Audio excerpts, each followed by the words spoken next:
how definitive do you think the evidence is that UPFs are detrimental to our health, and what the current research suggests?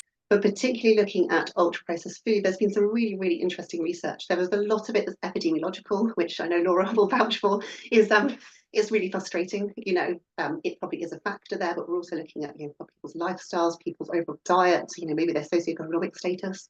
So a lot of those bits of research are really kind of saying it's quite detrimental to health.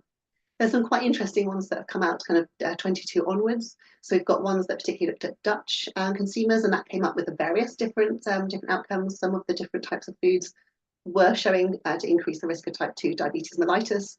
Others didn't really have an effect, and some of the different foods were shown to kind of actually reduce people's prevalence of that. And then there's also a lot of conflictions. So Cordova did an excellent study. They were looking at all these different food groups, and they kind of came back and said actually breads weren't, kind of increasing people's poor health outcomes, where again processed meats and other savoury goods, for example, were. And then there's a more recent one that's actually kind of just said that actually plant-based ultra-processed foods are I wouldn't say necessarily detrimental to health, but weren't conducive to health. So it's so mixed, it's so varied. So I think we really need to kind of start unpicking it. And that ultra-processed food category is so vast.